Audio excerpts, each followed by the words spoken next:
Amid a brewing diplomatic standoff between India and the Maldives, the Maldives government has taken action and suspended government officials who made remarks against Prime Minister Modi's Lakshadweep visits.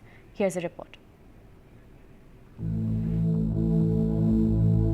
Celebrities and netizens joining hands in the Lakshadweep versus Maldives face-off, triggered by a Maldives minister's social media post. Indian netizens outraged after the Maldivian minister targeted PM Modi, taking a swipe at Lakshadweep beaches after the PM's visit. जो लोग दुनिया के अलग-अलग देशों के द्वीपों को देखने जाना चाहते हैं, उनसे मेरा आग्रह है कि वो पहले लक्षद्वीप आकर जरूर देखें. Minister Mazum Majid made insulting remarks against India on his social media handle, mocking the PM's visit to Lakshadweep. He said that the Prime Minister's Lakshadweep photo op was a bid to overtake Maldives as a tourist destination, and that Lakshadweep cannot be compared to the island nation. In a backlash to the comments, many took to social media claiming that they've cancelled their planned holiday to the Maldives. With nearly 20 lakh Indians going to Maldives every year, India is among the largest contributors to the country's tourism. Over 30% of Maldives' revenue comes from tourism.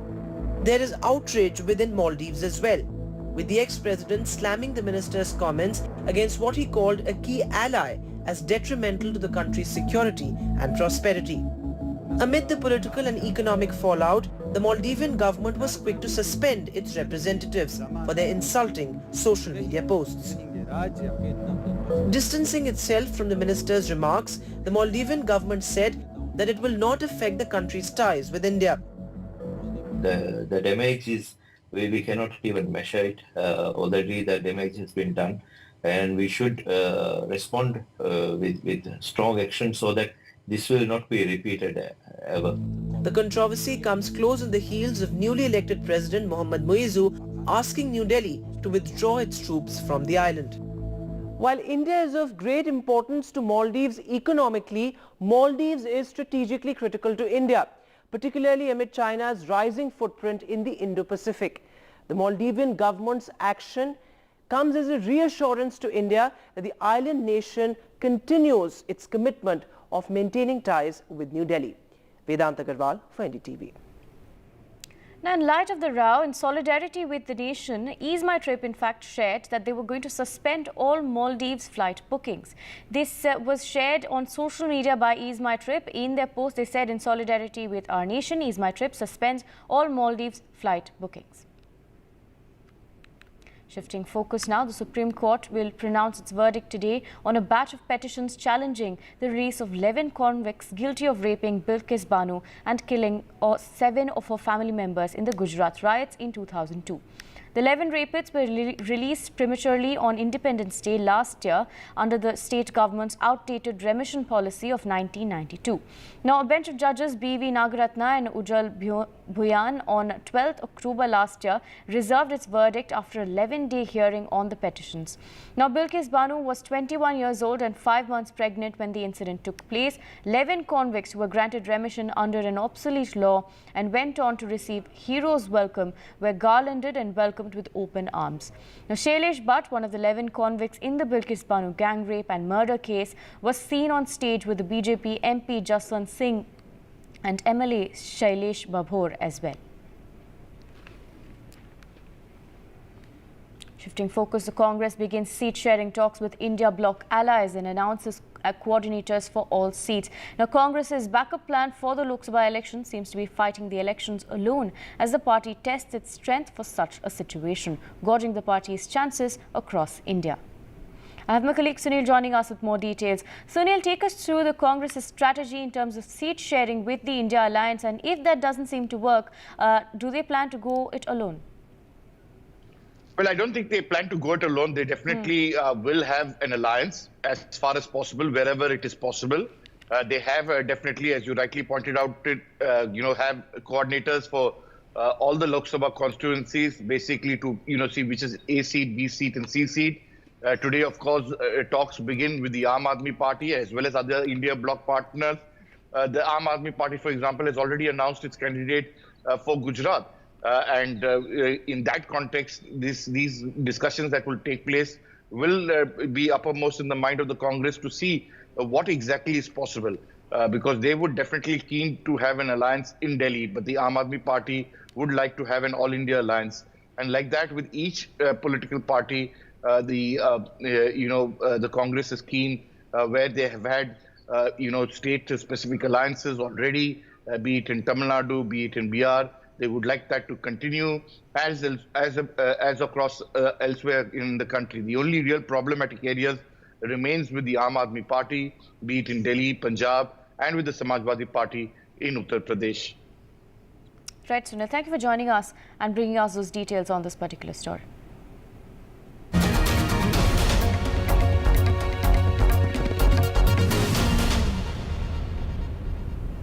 Now, Bangladesh's Prime Minister Sheikh Hasina wins a fifth term. This is her fourth consecutive term, in fact. This is a historic re-election which follows an opposition boycott, with her party taking at least half of the seats. The main opposition, Bangladesh Nationalist Party, participated in the 2018 polls but stayed away in 2014. They boycotted this election as well after Hasina refused their demands to resign and allow a neutral authority to run the election.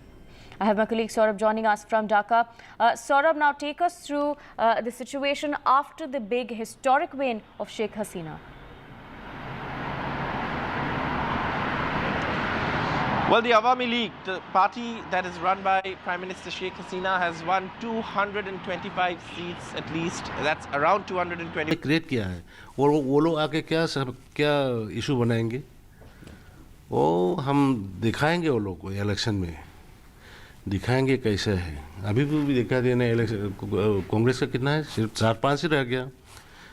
15-20 साल का 30 साल का regime में थे, अभी सिर्फ 4-5 में आ गया। क्यों? पीपल डजंट वांट देम, क्योंकि वो लोग अपीसमेंट पॉलिसी ज़्यादा करता है। They never thought about the betterment of the the indigenous people, the Northeast, particularly in Manipur. Indigenous people, Naga, Meitei, or अपने old cookies. We are having 34 tribes recognized. वो लोग के लिए ख्याल तो करो, नहीं किया था। अपीसमेंट पॉलिसी करके वोट मिलने का काम भी अच्छा हुआ था, तब से तो ये पॉलिटिकल इम्बैलेंस, डेमोग्राफिक इम्बैलेंस सब कुछ हो रहा है। So there you are, Manipur Chief Minister Mr. N. Biren Singh clearly saying that he is very hopeful for peace to return back to the state and that it will be sustained in the state. However, he feels that there should be more manning of the international border with Myanmar, and he favors that the free movement regime should be revised so that there is a check in terms of illegal immigration into Manipur. In Guwahati with Madhav, Ratndeep Chaudhary for NDTV.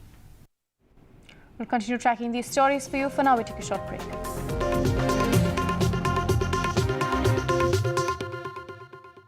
Sunny sir, tell me, 40 years in the industry, and does Friday release still feel the same? Well, earlier on when we used to be going, when our films used to release, we were not actually so bothered that time because we were doing so many films and we were getting into the other thing. And we were not advertising for the film, we were not publicizing, we were not going anywhere, no promotion, nothing was happening. So obviously that thing was not revenue, हाँ लग रही है, हम और भी कर रहे हैं और जो होना सो होना है. But now because picture लगने से पहले जो हम उसकी prepping शुरू कर देते हैं ना, that is the reason where you start getting, then when it's coming to release, you start getting, you're positive, you're negative, you're positive, you're negative, you're positive, you're negative. आ रही थी कि नहीं आ रही थी? हाँ नहीं खैर गदर के वक्त मुझे for this film I did not feel like that because I was feeling very positive from the reaction from the people. जहाँ जा रहा था सबको because गदर 1 हम लोगों ने re-release की थी, तो वहाँ से एक kind of a fever, a kind of a thing movement शुरू हो गई थी. So then आप मुझे ये बताइए कि what was that phase like? Because I read somewhere, one of your interviews only, where you said that after Gadar I stopped getting work, or the work I would get I was not happy with. Yeah, what happened is after Gadar, I was so successful. Yeah, that film was so successful, so I never thought about it that things would turn out. The world was changing. Certainly the producers who were making the films, who were very passionate about the films जो बनाते थे, वो लोग हट गए. Companies, multinationals started coming in. Then it started becoming like a product rather than a passion. And then they started working on every quarterly, and films were never made with every quarterly in mind. Yeah. And the producer had a passion. He wanted to make a film. पैसे लाता था अपने. उसको पता था मैंने ये subject बनाना, ये director पकड़ता था, वो ये actor को पकड़ता था. And they all knew what they were wanting to do. It was not because of any other reason. No marketing or anything. And that time we had our distributors who would come straight forward and they would be excited about it. And they would be part of the film. But I don't know, somewhere after 2000, the world changed, everything changed. And so did our film industry. Though the South stayed the same, but somehow the Hindi film industry turned into Bollywood. Different people believe in different things. In cricket, some hail the king, some believe in God. Some wait for Mr. Right, some believe in swiping right. Some run away from risk, others run after it. For some, kids mean babies. For others, kids mean puppies. Some want a home to settle in the future. Some want to roam the world today. Some make a career in a company. Some make a career out of building companies. But when it comes to money, everybody believes in only one thing. Profit, profit, profit. And for profit, watch only NDTV Profit. We all love money. Social media पे सच और झूठ के बीच का फर्क बहुत कम लोग कर पाते हैं। पर सच्ची खबरों के लिए सब NDTV पर भरोसा करते हैं। क्योंकि खबरों की दुनिया में सबसे बड़ा भरोसा है NDTV network. This is NDTV, and you're watching NDTV 24x7.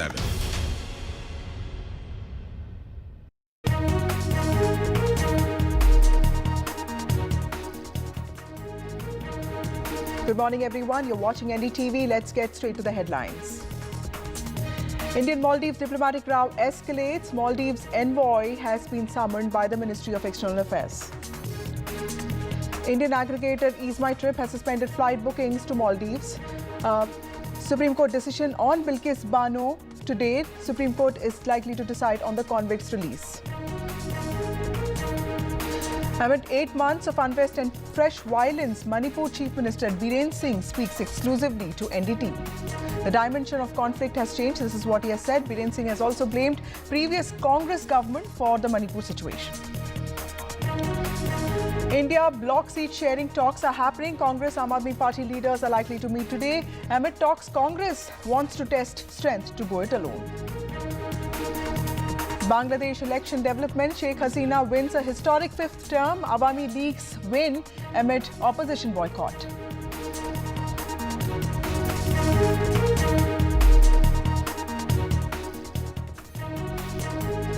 Amid a brewing diplomatic standoff between India and Maldives, the government in Maldives has taken action and suspended government officials who made remarks against Prime Minister Modi's Lakshadweep visits.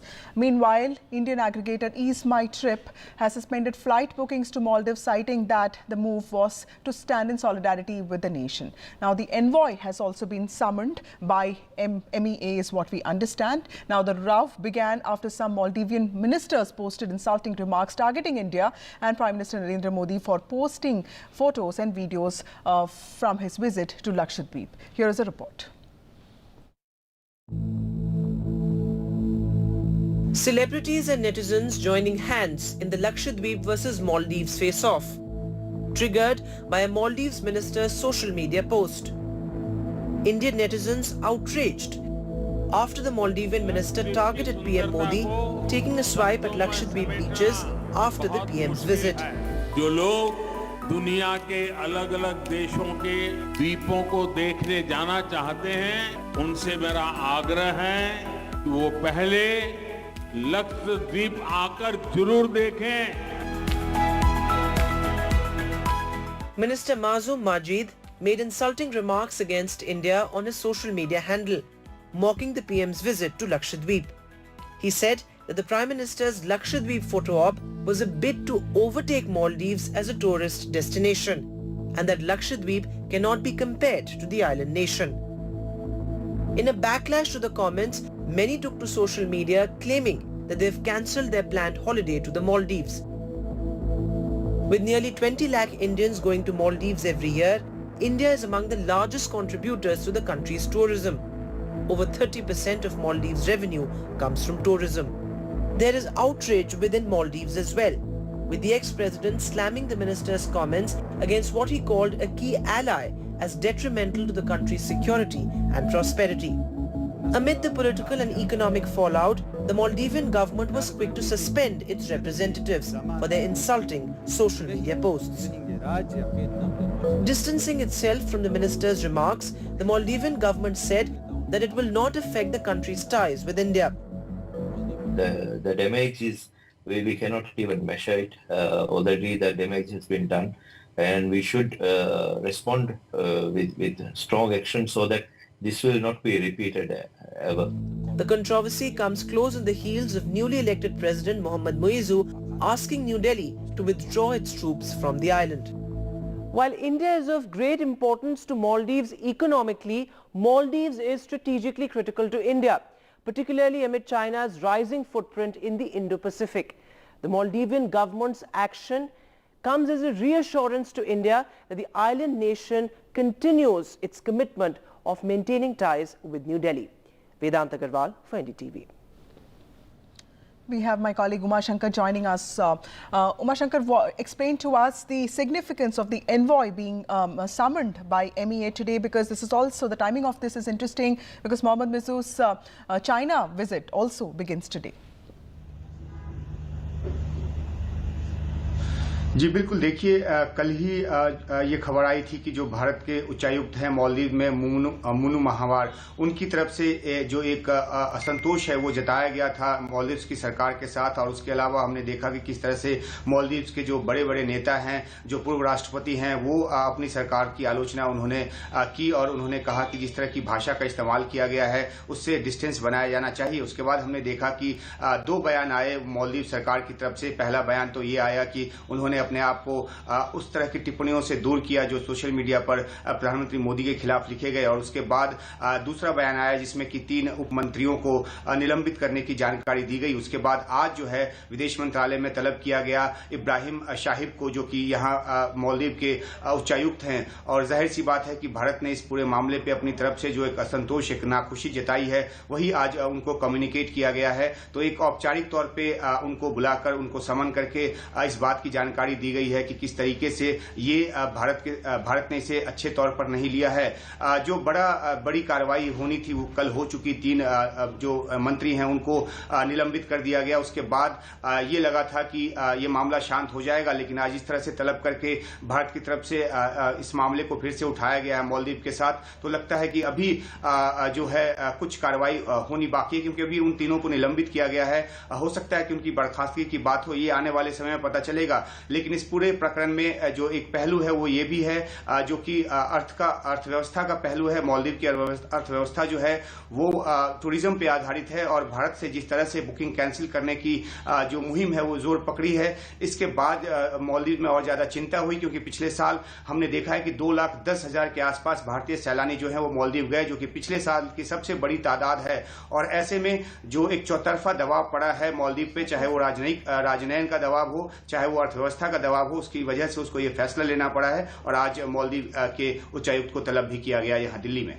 Right. Thank you, Uma Shankar, for joining us with those details. We also have R.K. Radhakrishnan, Associate Editor of The Frontline, who's reported from Maldives and Sri Lanka for many years. Mr. Radhakrishnan, how do you see, this diplomatic fallout of what has happened? Because we saw ministers from India also tweeting in favor of the government's viewpoint. We saw, people like Ibrahim Soli and also, ex-presidents tweeting against Maldives. So clearly there are divisions there, and there's also an economic boycott, and now the envoy has been summoned. So, how do you see this entire fallout, sir? Thank you for the opportunity, Vasudha. What I see is that there is an unnecessary escalation of the situation by the Indian side, and I think Maldives has to be given some more space, given the fact that Moise himself is not he's been a minister earlier, but then his experience is extremely limited. He is holding together a coalition which is extremely, at this point of time fuzzy. It can break at any moment of time. There is his ministers. Given the fact that he has a serious problem with the person who founded the Progressive Party of the Maldives, from whom he draws all his leverage at this point of time and is support at this point of time. So Moise is actually playing to a local audience, and that has obviously reflected very badly. Let us on the exact nature of the events itself, the way they unfolded. The Prime Minister tweeted, and then we had a lot of right-wing handles and of course BJP supporters tweeting.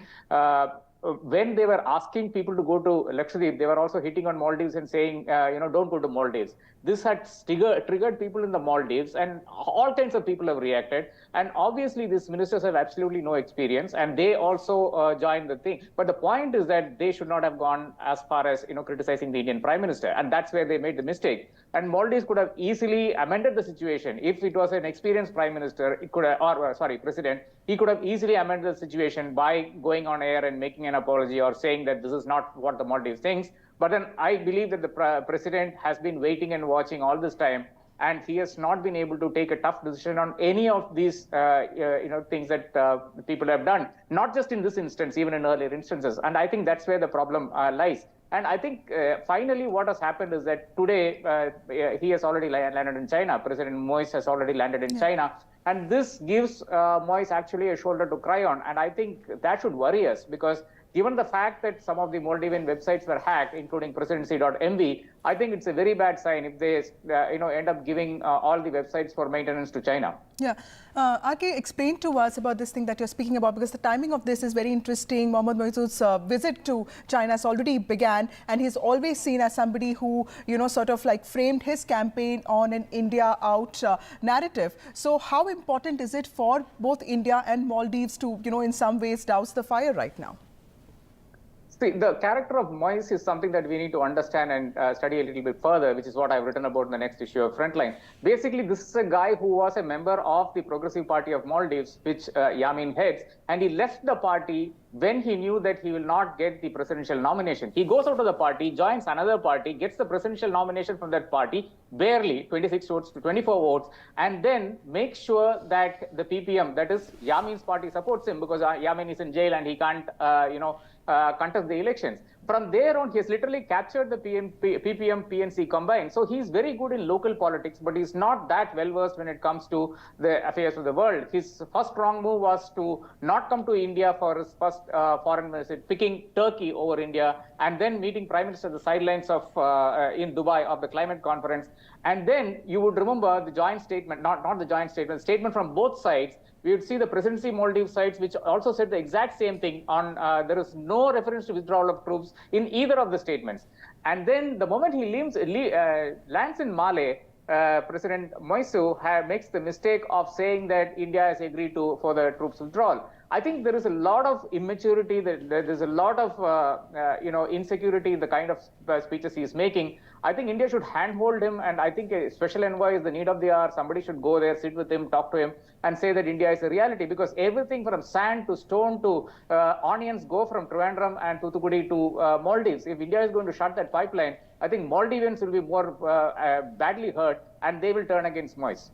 Maturity on the part of Maldives is also, RK, one question, explain to us the divisions within Maldives, because, on one hand, you have some people, including the ex-president, calling India a credible ally, a trusted friend, a time-tested friendship. And on the other, you see, there was this MP from Progressive Party, some of these comments are outright derogatory and, racist. So, there seems to be a whole spectrum of comments. And this anti-India sentiment, do you think it's a new thing in Maldives, or, has it been there for many years? Thank you for that question, Vasudha. It's a very important question.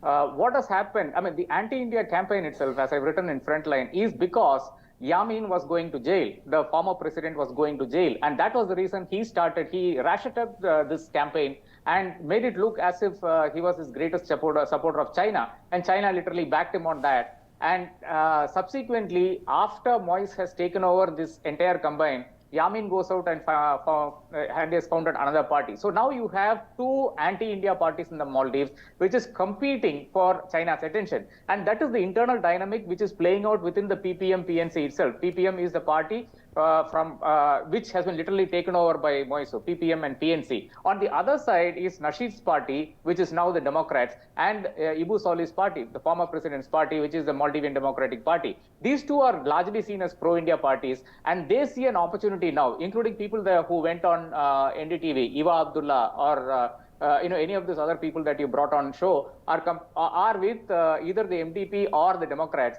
and they see an opportunity to put Moise on the back foot. And at this also a time when they are heading to the Malé City Council election, which is very important because Moise was earlier the president of the Malé municipality. Right. And then you also have the MPs election. The members of parliament are being elected in March. So all these elections are terribly important, and there is a lot of jockeying going on, and it's easy to show the government in a bad light. Right. Thank you, RK, for joining us with those details and insights. Thank you very much. Moving on, the Supreme Court will pronounce its verdict on a batch of petitions challenging the release of 11 convicts guilty of raping Bilkis Bano and killing of 7 of her family members in the Gujarat riots of 2002. Now, these 11 rapists were released prematurely on Independence Day last year under the state government's outdated remission policy of 1992. A bench of justices, B.V. Nagaratna and Ujjal Bhuyan, on October 12th last year had reserved their verdict after an 11-day hearing on the petitions. Bilkis Bano was 21 years old and 5 months pregnant when the incident took place. 11 convicts were granted remission under an obsolete law, and they went on to receive a hero's welcome. They were garlanded. Shailesh Bhatt, one of the 11 convicts in the Bilkis Bano gang rape and murder case, was also seen on stage with some leaders. I have my colleague Arvind Gunasekharan on the phone line with us. Arvind, what is expected from the Supreme Court today, and tell us about the significance of this case because it's been going on for some years now. Today, Supreme Court will be pronouncing its verdict on a batch of pleas that sought the nullification of the premature release of 11 convicts in the Bilkis Bano gang rape and murder case. So 11 convicts were sentenced by the appropriate court, and that was also confirmed by the Supreme Court. So citing the 1992 remission policy, the state of Gujarat ordered premature release of all the 11 convicts, and that was challenged before the Supreme Court by Bilkis Bano herself, and also several PLs were also filed challenging the premature release of all these 11 convicts because according to the state of Gujarat, the Gujarat government had relied on the 1992 remission policy, and then they had ordered the premature release of all these 11 convicts for alleged good conduct. So that's why Supreme Court questioned the premature release of all these people, 11 convicts, that too when all those people were convicted in such a heinous crime, and that's why Supreme Court asked several questions from the state of Gujarat also, even though the CBI and also the competent court, both of them were not in consonance or not in agreement with the premature release of all these people. Supreme Court did question the state of Gujarat, how did they go ahead and release all these 11 convicts. So today, a bench headed by Justice Nagaratna will be pronouncing verdict on a batch of pleas that sought the nullification of the premature release of all these 11 convicts. In fact, Supreme Court also raised several questions to state of Gujarat because when the panel that was formed by the state of Gujarat that also majorly comprised of people from one political party, Supreme Court, after going through the composition of that particular political party, did question that on what basis did they come to this good behavior based on which all these 11 people or 11 convicts were granted premature release, and also Supreme Court did question that the 1992 remission policy could not have applied because state of Gujarat has a 2014 updated remission policy. If that was the case, Supreme Court did ask the Gujarat government how did they rely on the 1992 remission policy when the 2014 remission policy is already in place, for which state of Gujarat told the Supreme Court that when the crime took place at that particular point of time, 1992 remission policy was in place. That was an answer that was given by the Gujarat government, but Gujarat government also told the Supreme Court that Maharashtra, even though the trial was conducted in the state of Maharashtra, but because the crime had happened in the state of Gujarat, and they are the competent government in this particular case. That was the kind of answer that were given by the Gujarat government in Supreme Court. But Supreme Court made some scathing observations on the conduct of Gujarat government also in ordering the premature release of all these convicts. So today Supreme Court will be pronouncing its verdict on batch of pleas that were moved against the premature release of all these 11 convicts. Moving on, Congress begins seat-sharing talks with India bloc allies, which is the opposition united bloc, and it has also announced coordinators for all seats. Now, Congress could also be working on a backup plan for the Lok Sabha elections as it tests the party's strength, gauging party's chances across India. My colleague Sunil Prabhu brings us more details on the story. Well, I don't think they plan to go it alone. They definitely will have an alliance as far as possible, wherever it is possible. They have definitely, as you rightly pointed out, have coordinators for all the Lok Sabha constituencies, basically to, see which is A seat, B seat and C seat. Today, of course, talks begin with the Aam Aadmi Party as well as other India bloc partners. The Aam Aadmi Party, for example, has already announced its candidate for Gujarat. In that context, these discussions that will take place will be uppermost in the mind of the Congress to see what exactly is possible, because they would definitely